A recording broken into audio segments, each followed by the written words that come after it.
changing your life one story at a time. This is the Chicken Soup for the Soul podcast with Editor-in-Chief Amy Newmark. Hey, it's Amy Newmark with your daily dose of Chicken Soup for the Soul inspiration. It's Friend Friday, and today we have a special guest, Kat Kanavos, a very intuitive person who I met through our book about dreams and premonitions. Kat has a really interesting background because she was born in a military family and she was raised in Europe. She graduated from Munich American High School and Keene Teachers College, and she taught special education and psychology at University of South Florida. She's been married to the love of her life for more than 30 years, and she lives with him and their 3 cats. She splits her time between Palm Beach, Rancho Mirage, California, and Cape Cod in Massachusetts, those are 3 very cool places to live. And Kat is one busy person. She's an author, a radio show host, a cancer hotline phone counselor, a blogger, a columnist, an inspirational speaker, and a life guidance coach. She does everything. And on top of that, she has survived breast cancer 3 times, and all 3 times she had to tell the doctor that she had it. So, Kat, welcome to the Chicken Soup for the Soul podcast. Oh, thank you, Amy, for having me on here. I've been looking forward to this for quite a while. Well, I loved your story in our Dreams and Premonitions book. I'm sorry you had to go through everything that you went through for us to be able to read the story, but your story, Surviving Cancerland, sure will help a lot of other people. Why don't you tell us what is in that story?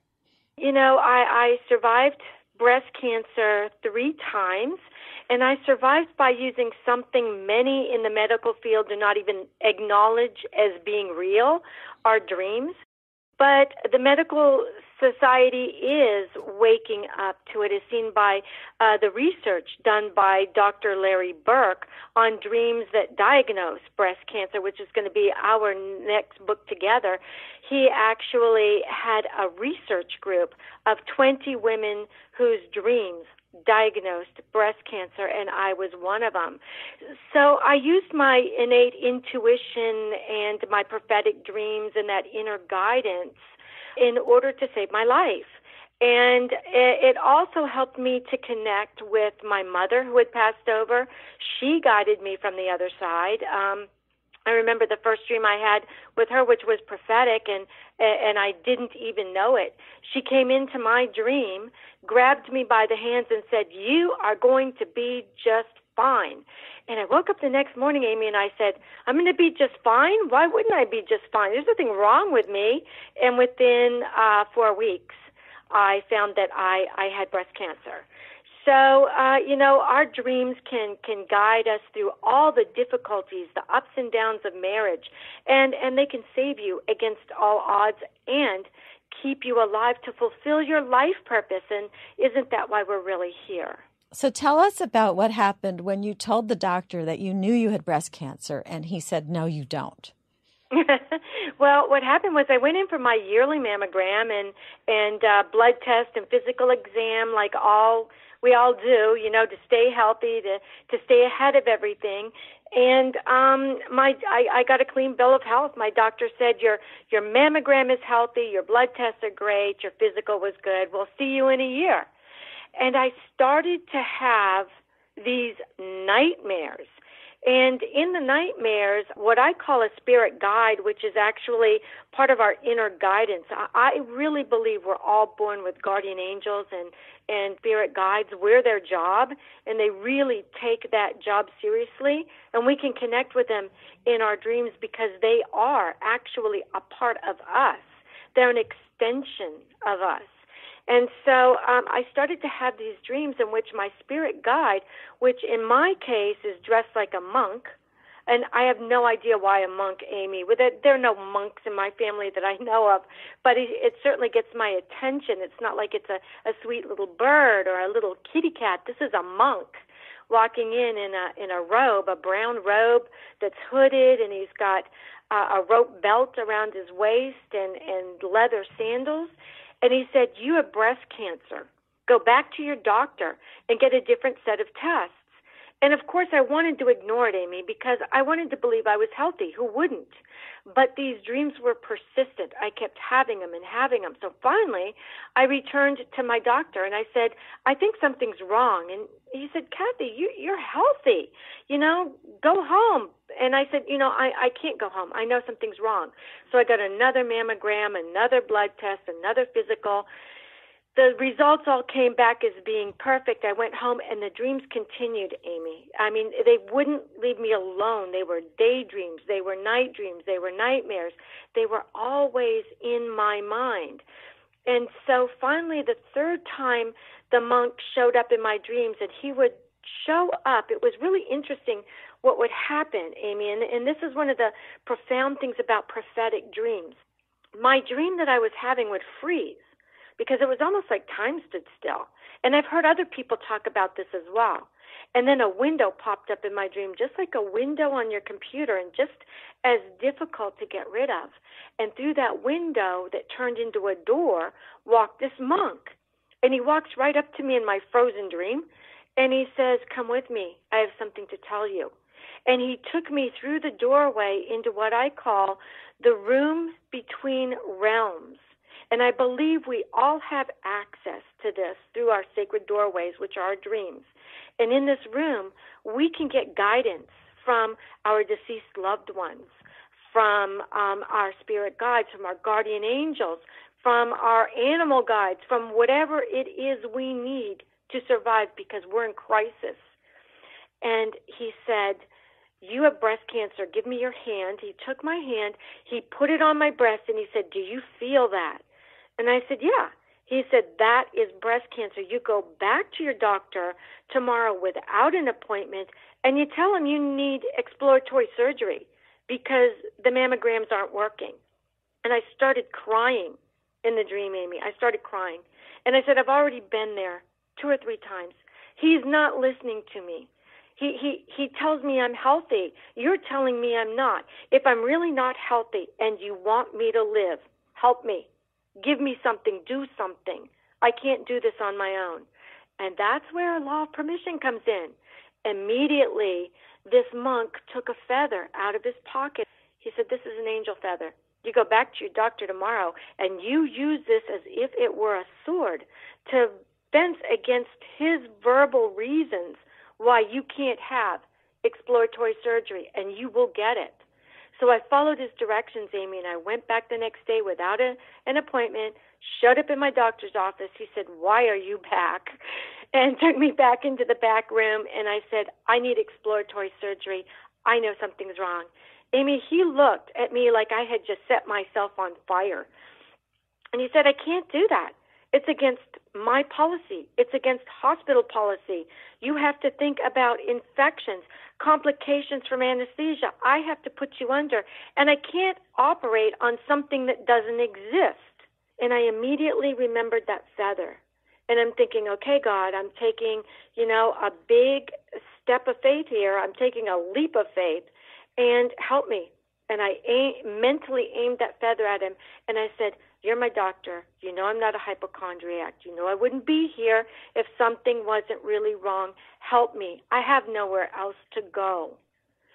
And it was like a vampire had walked into the room, because we're seeing all these vampire movies on TV, and just glamored him. And he said, okay. He walked out of the room. He got me on the schedule for 3 days after New Year's. I had the surgery. Turned out I was in stage 2 breast cancer with it in my lymph node. And the validation, this is the most important part to our precognitive dreams, Amy. The validation was the pathology report. Not something I made up, not something that was airy-fairy, a pathology report that could not be ignored. Well, that's incredible. And I do think our dreams definitely let us channel into our subconscious where we know things that we don't know that we know. So then you had cancer 2 more times, right? Did your dreams tell you had cancer each of those additional times? They did. It's sort of like, sometimes we don't realize what our life life purpose is, and we would not necessarily choose it. It's sort of like a kitten, it chooses you. And I believe my life purpose was to come into the earth plane at this time to show that science goes so far, and then comes our higher power and our inner guidance. And so science is a gift from something bigger. And that's what happened 2 more times was the doctors told me I was healthy. And my dreams were telling me it was back. And, you know, Amy, I did not want to believe the dreams. I really didn't, because I knew recurrence was a death sentence. And it turned out I had to really fight. It took me 4.5 months of arguing with my doctors to get an MRI that showed that I had a 9 by 11 centimeter tumor that wasn't showing up in mammograms again, but was there. And that scared the bejabbers out of me. I was so frightened. All I could do was shake and cry for weeks and weeks and weeks. And I remember when my spirit guides came in to my dreams, I was mad. Amy, I was mad. And I said, why would you do this to me? Why would you let this happen a second time, this big? I know this is terminal. And they just looked at me and they said, we're here. We told you we'd be with you every step of the way. This is your purpose. You chose to do this before you were even born. We're not going to let you down. And they didn't. I'm still here. And that was 16 years ago. Well, congratulations, Kat. So this book you're working on, you're one of 20 women who, through their dreams, figured out they had breast cancer that their doctors denied? Yes, and it's with a Dr. Larry Burke. He's a radiologist out of Duke University, and we really bonded when he was introduced to me, I believe, by Kelly. Kelly was certainly one of the people. And finally he said, you know what, let's do a book together. Let's gather stories of not just breast cancer, but illness and crisis from all walks of life that dreams helped people get over. You know, they came through it against all odds. And so I said, yeah, let's do that. And so that's what we're working on. In fact, we have a call right after I hang up from you today. Oh, that's great. I'm sorry I missed you. I know you did a book signing in Cape Cod, and I couldn't get up there at the time you were doing it. I know Kelly came in, but I'm glad that you guys got to do a book signing. It's funny, the Dreams and Premonitions book is more than a year old now, and it's still attracting so much attention because of cool stories like yours. Oh, the stories in the book are amazing, and I was listening to the podcast that you did with Kelly, and she was talking about branching woman, where the branches come out of her head, and you know sometimes our dreams are like Einstein's time continuum that he talks about. You go into past lives, you can go into future lives. It all becomes the great big now that everybody tries to get into, and I know that in past Celtic lore, the branching woman was just the opposite of Green Man.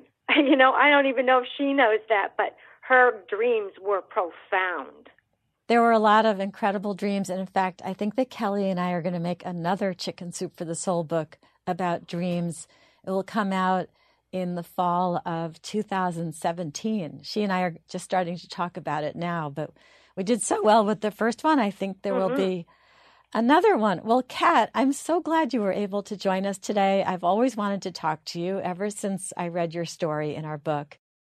And I think for our listeners, whether you believe in spirit guides, your own intuition, your guardian angels, it's clear that taking charge of our health care and standing up for our own insights is absolutely the right way to go.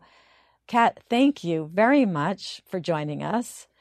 Oh, thank you so much for having me on, Amy. This was such a treat. Well, good. And for our listeners, I'm Amy Newmark, and please join me again on Monday when we'll do something a little different.